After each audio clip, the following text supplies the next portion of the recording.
The second batch of 7-star units finally got announced, and it's not trash like the first batch. The second batch consists of a powerful lineup of Queen, Ace, Nyx, Emperor, Mercenary Ramza, Knight Delita, Tidus, Transterra, Ayaka, Onion Knight, Awakened Rain, and Roberta. Now this is a very interesting batch because along with the units that we should have gotten in the first batch, we've also gotten some units that were not supposed to be, that were not expected to be awakened this early, like Awakened Rain, Ayaka, and Nyx. So it's going to be very interesting to see how these guys shake up the meta. Now, we are not going to analyze each unit individually since there might be some global exclusive buffs, but I am going to give you guys a preview of each unit in terms of what you should expect from them based on the Japanese version. First up, we have Queen. The Queen's 7-star upgrades turns her into a true double-hand chainer with dual cast, which is absolutely wonderful. In fact, her TMR bonus gives her a 100% true double-hand bonus, which means she can easily reach the 300% cap. She gains a chaining skill with 550% modifiers and also gets a capping skill with 750% modifiers, turning her into a decent finisher if needed. She has 2 cooldown skills, one of them sacrifices herself to fully fill your summon gauge, and the other being a 9-hit single target thunder attack for 1500 modifiers while losing 95% of your HP, which is useful for keeping her berserk buff up. However, she does have some huge issues. The first issue with Queen is that she doesn't offer any Imperials, which means that you have to bring an extra unit with Imperials. The second issue being the modifiers on her chaining skill being very low. Both Tidus and Lightning have a 720% modifier while Queen only has 550%. And the most important issue with her kit is the fact that she can't perfectly chain with anybody despite having the same frames as herself, Tidus and Lightning. Now this is because her chaining skill is a moving skill that has the same animations as her normal attack, which means there's a huge delay when dual casting her abilities, which breaks off any chaining potential even with the copy of herself. Now with that said, she is still a decent unit. Her stats in game are amazing because of her constant berserk buff, and she's capable of doing decent damage on top of being a mana battery. If the global version can fix her animation and maybe give her a slight boost on her modifiers, she'll be even more amazing. Next up we have Ace. Now if you guys remember, Ace was one of the first units to receive a global exclusive buff with wildcard, so it's going to be very interesting to see if they do anything for his 7-star upgrade. Now his TMR bonus gives him some extra magic, it enhances his limit burst to have a 74% spirit debuff when it's max, and gives a 650% mod increase to Tri-Beam Laser. He also gains an AoE random buffing ability at level 105 that has a 50% chance of buffing for 20% damage mitigation and 80% defense and spirit, 40% chance of buffing for 30% damage mitigation and 110% defense and spirit, and 10% chance of 40% mitigation and 140% defense and spirit. Whew, that was a mouthful. Okay, now his first cooldown skill does something very similar to the above random buffing skill, except it also heals your HP and MP with the amount depending on what you roll. And just like all type 0 units, his other cooldown skill sacrifices himself to fully fill your summon gauge. Now in my opinion, even with his randomness, I feel like Ace gets a little bit underrated because he is a very decent support unit that provides decent defensive buffs, MP recovery, very good Imperials, and spirit debuffs, and on top of that, he could be a decent magic finisher if geared for. Next up, Nyx. In the Japanese version, Nyx is really only used for suicidal one-turn KO strategies where we utilize his cooldown skill to fill the party's limit burst gauge. However, at this point in time in the global version, he's actually one of the premier damage dealers, especially when utilizing fixed dice. Nyx gains dual cast at level 105, which not only doubles his damage output, but also allows him to become a decent full breaker as well with 50% breaks.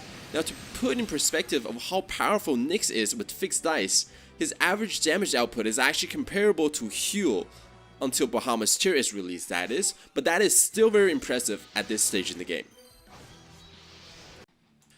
Emperor's 7-star upgrade is simple, yet effective. He gains some more stats and the ability to dual cast far from below when equipped with his own TMR, which is absolutely fantastic, and it's pretty much all he needs. He once again becomes one of the top solo damage dealers in the game, and the extra Imperial that he gained from his global exclusive Far From Below enhancements means he'll be used more often compared to his Japanese counterparts. Mercenary Ramza is very interesting because he was used a lot back when his 7-star was first released in the Japanese version of the game. Similar to Bosch, he has access to both AoE physical and magical cover skills that last for 3 turns, except in his case, both of them are his cooldown skills that has a 2-turn cooldown. Now, the major issue with this is that if he dies and his cover skill was in cooldown, you were pretty much screwed. Now, the only reason why people used him in the first place was because of his superior stats to 6-star tanks. But the fact that he's being released alongside Awakened Rain, who is the strongest magic tank in the game, leads me to believe that there is some kind of global exclusive buffs that awaits us. Who knows, maybe they'll remove the cooldown on his AoE cover skills. Fingers crossed, guys. Knight Delita's damage just doesn't compete anymore and is literally only good for his limit burst, which is actually very good.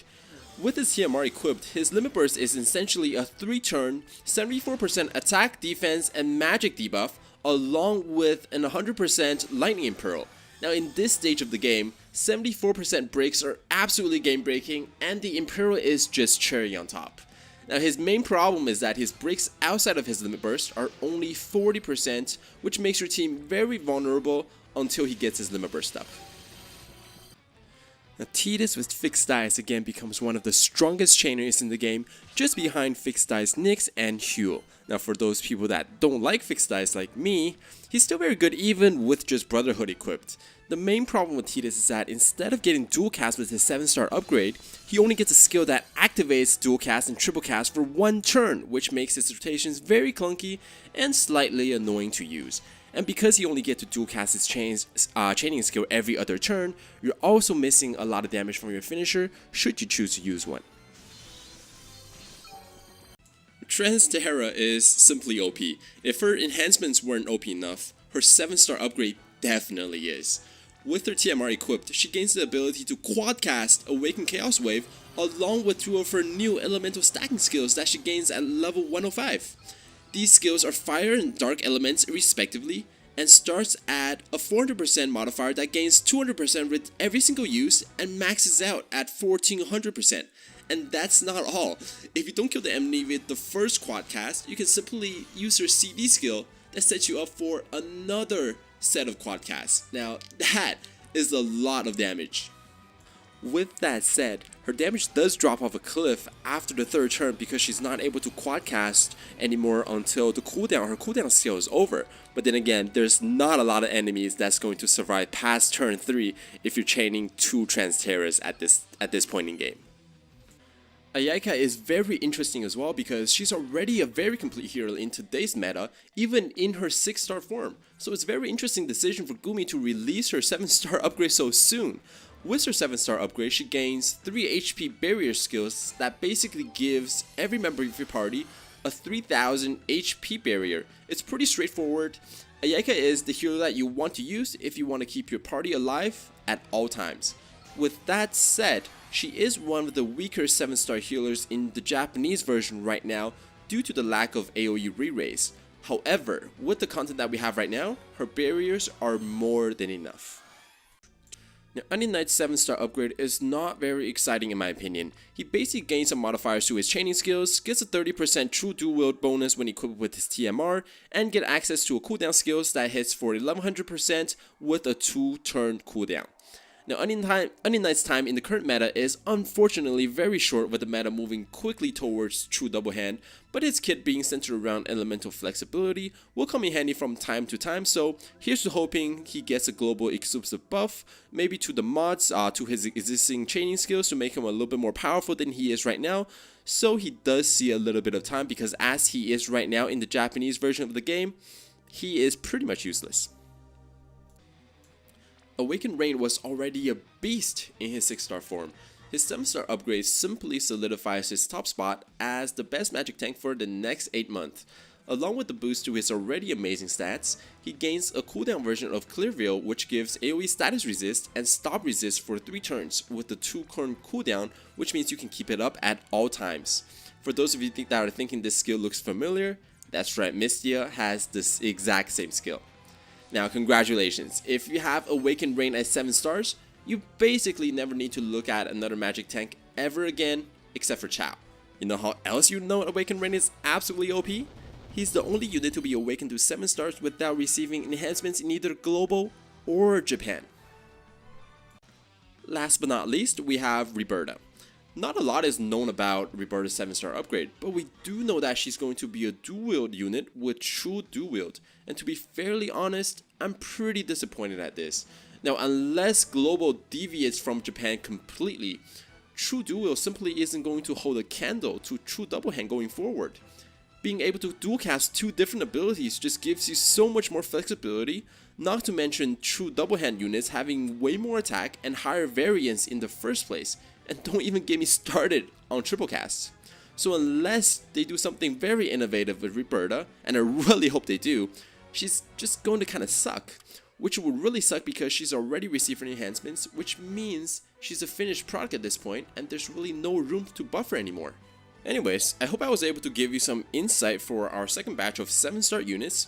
If there were anything that I wasn't clear about, or if you had any questions, leave a comment below and I'll try to answer it to the best of my abilities.